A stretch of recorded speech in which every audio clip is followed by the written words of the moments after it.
এর জন্য বিজেপি যেমন দোষী, রাজ্য সরকারও দোষী।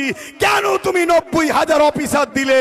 কেন তুমি 2,221 কোটি টাকা এসআইআর এর জন্য খরচ করছো? তাই বিজেপিও দোষী, রাজ্য সরকারও দোষী। আমার এই কথাতে কারা একমত একটু হাত তুলে সাক্ষী দেবেন? একমত আপনারা? একমত আপনারা? একমত আপনারা? তাহলে কতবার আন্দোলন করবেন? আন্দোলনের পাশাপাশি নিজেদের বাচ্চার ভবিষ্যতের জন্য মজবুত খুঁটি তৈরি করা দরকার আছে না নাই? রাস্তা দিয়ে যাচ্ছেন, একটা কথা শুনে যান। রাস্তা দিয়ে যাচ্ছেন, কুকুর ঘেউ ঘেউ করছে, শুনছেন তো? যদি হাতে একটা লাঠি থাকে ঘেউ ঘেউ করবে? জোরে বলেন। খালি হাতে আছি বলে এতিম বাচ্চাকে সবাই যেমন লুটে যায়, আমাদের কেউ নেই বলে যে যা খুশি করে যাচ্ছে। সবে একটা লাঠি হয়েছে, এরকম যদি গোটা 30-40 লাঠি থাকে তাহলে লড়াইটা বাড়বে না কমবে? জোরে বলেন, বাড়বে না কমবে? আরেকটা শেষ উদাহরণ দিচ্ছি, খুব ভালো করে শুনবেন। ধৈর্য আছে? 2 মিনিট ধৈর্য আছে? হাত তুলে বলুন শুনতে চান? শুনতে চান?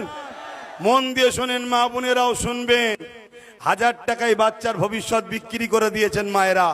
চাকরি বাকরি শিক্ষা পড়াশোনা শেষ।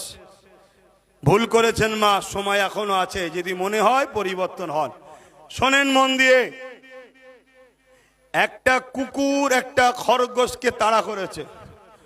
খরগোশ ছুটছে, কুকুরও ছুটছে, খরগোশ ছুটছে, কুকুরও ছুটছে। লাস্টে কুকুর হাঁপিয়ে গেছে। হাঁপিয়ে গিয়ে খরগোশকে বলছে, খরগোশ তোকে খাবো না, কিন্তু তোর সাথে একটা কথা আছে। কি কথা? বলছে আমার ঠ্যাং এত বড় বড়, তোর ঠ্যাং এত ছোট ছোট, তারপরও তোকে ধরতে পারিনি।